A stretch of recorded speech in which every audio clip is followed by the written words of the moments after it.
In today's video, we shall be talking about the financial relations between the center and the states in India. This is very important and it plays a very crucial role in the functioning of the federal structure. These relations determine how financial resources are allocated, shared, and managed between the central government and the state governments.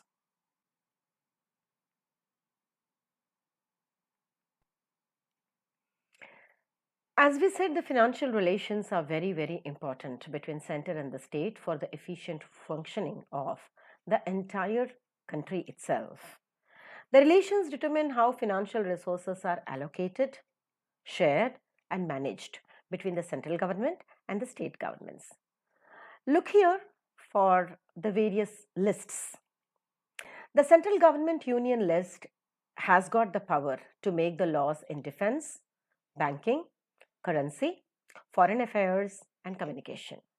Whereas the state government has the power to make the laws under police, the state police, trade, agriculture, and irrigation. Certain of the laws can be made by both central as well as state and they overlap. That is what we call as concurrent list. Both central and state government jointly make laws related to education of the people, forest, trade, marriage acts, adoption acts, succession acts, and so on and so forth. When you look at the Indian Constitution, it definitely provides the foundation for financial relations that could be maintained between central and states, establishing the distribution of revenue and taxation powers. The distribution of the taxation powers and Article 246, especially the 7th schedule, are the two interesting phenomena in the Constitution of India that are responsible for understanding the distribution of finances between the state and the center.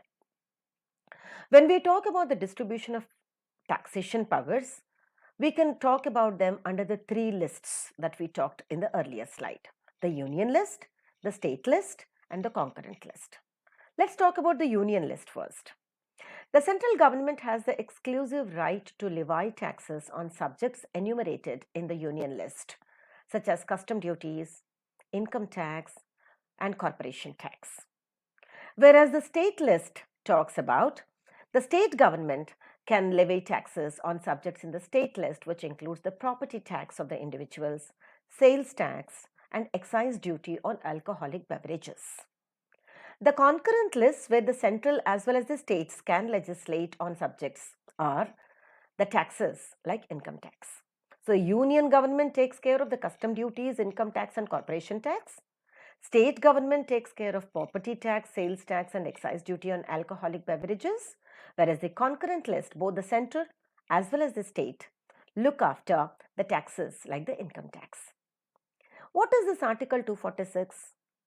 The Article 246 of the Indian Constitution defines the distribution of legislative powers concerning taxation, specifying which level of government can impose taxes on which subjects.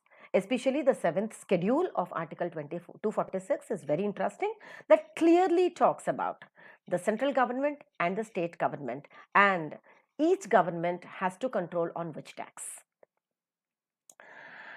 The Finance Commission is a constitutional body established under Article 280 of the Constitution.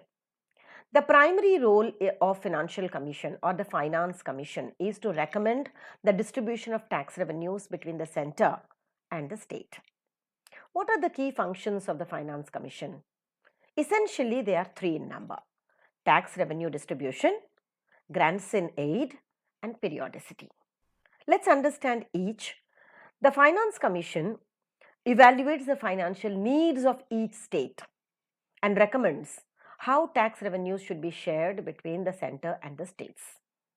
In fact, it is the Finance Commission that suggests which state should be given less or more money according to the requirement of the states. By granting aids, we mean that the Finance Commission recommends grants to states that are in need of the financial assistance for specific purposes. Maybe a state is affected by floods, a state is affected by drought, a state is affected by earthquake, or a state requires the industrial growth and development, All these needs are identified by the Finance Commission, and it recommends the central government to provide the required financial assistance for fulfilling this specified purpose. The periodicity of action of this Finance Commission can be that the commission is constituted in every 5 years, and its recommendations are implemented by the central government in toto. So the Finance Commission has got much power in its hands, which should objectively examine each state and recommend the central government for the distribution of money for the growth of the state. The granting aid and financial assistance are the two types of helps that the central government provides to the state. The central government provides grants and aid to the states in order to help them meet specific financial needs and to encourage developmental activities within the state. These types of grants can be tied grants and untied grants. When we talk about the tied grants, these are provided for specific projects and specific purposes, and the states must use them as directed by the central government only for the specific project or the purpose and nothing else. If it cannot utilize the funds for the specific purpose or project, it has to return the funds to the center. So it has to utilize the funds that is granted to it by the central government only for making up maybe construction of dams or maybe construction of houses for the people and so on and so forth, which are specific, which are recommended again by the Finance Committee. The untied grants also are there, and the states can use these untied grants according to their own discretion for any purpose. Tied grants, you should be very careful, should be using these grants only for a specific purpose, whereas the untied grants they can use for anything as according to the discretion of the state government. Both the center and the states have the authority to mobilize resources through various means, including taxation and borrowing. Taxation from the taxpayers, and borrowing can be from the market or from the nationalized banks or maybe from outside the country as well. Let's talk about taxation first. Both levels of government, center as well as state, can levy direct and indirect taxes to generate the revenue. The introduction of the GST, all of you are aware of it, goods and service taxes. Yes or no? The goods and services taxes, which is called as GST, has transformed the indirect tax system, allowing for a unified tax structure across the states as well as the center. So taxation is one major way in which the state government and the central government gets the finance resources. The other way is borrowing. States can borrow from the market, subject to the limits set by the central government and as advised by the Finance Commission. So on top of the state government, you have the central government, and in between you have the Finance Commission also. Beyond the rules of the Finance Commission and the central government, the state cannot keep on borrowing as according to its own will and wish. The central government also has got the powers of borrowing, which can influence the state borrowing and the fiscal policies. So taxation and borrowing are the two ways in which the center and the states have the resource mobilization with them.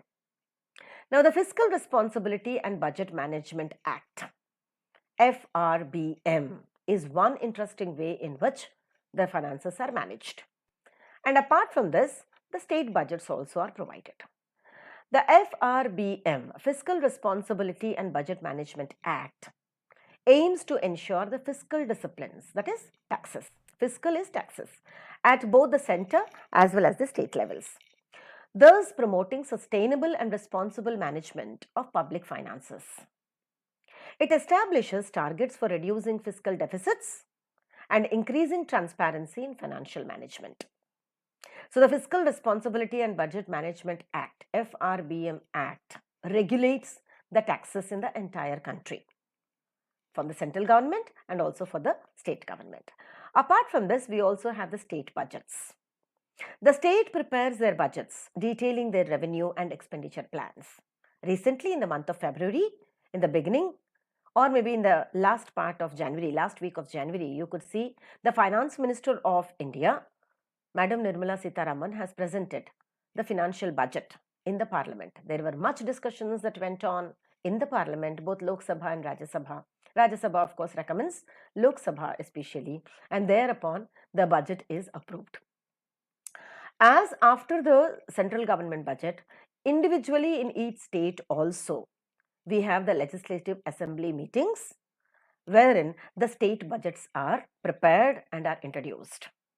The entire government plans its budget in the advance for the entire academic year, and as according to these expenditure plans, detailing their revenue is done and the budget is passed in the assembly. So the union budget is passed in the parliament, the state budget is passed in the assembly. The central government monitors the state finances to ensure adherence to fiscal targets. So it is tax with the help of which, tax that all of us pay to the government, state as well as central, that the government has the monetary benefits, and this is properly used, planned and implemented in the budgets, respectively by the union ministry and also by the state ministry. Now, challenges that you could find in managing these financial relations between state government and the central government can be many. There could be some fiscal imbalances that could be possible in the collection of tax. There could be centralization of financial powers, and the central government must be exerting more power and authority on the state governments, thereby reducing the autonomy of the states. Or sometimes maybe the implementation of central government schemes on the states becomes very difficult because of lack of finances. The fiscal imbalances could be that the differences in the revenue generating capacity among different states, which can lead to fiscal imbalances, with poorer states struggling to meet their financial obligations. Similarly, the concerns about the centralization arises when the center exerts excessive control over the state finances, affecting the autonomy of the state governments. Yes or no? Here also, as we discussed in the administrative relations and the legislative relations, we could find in the financial relations also those state governments which are same as according to the central government party will experience smoother financial management when compared to those states where the government is of a different party when compared to the central. So the rule applies common to all the three levels, the financial level, the legislative level and the administrative level. Many a times it also happens that the states may face difficulties in implementing central government schemes due to a lack of adequate funding or resources, leading to disparities in development across the regions. So fiscal imbalances could be there between center and state. Centralization of financial powers could be there, thereby reducing the autonomy of the state finances. Or maybe the implementation of central government schemes could be difficult because of lack of funds by the states.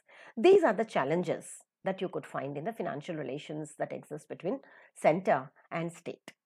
So in conclusion, dear students, we can say that financial relations between the state and the center are fundamental to the functioning of the India's federal structure. Yes or no?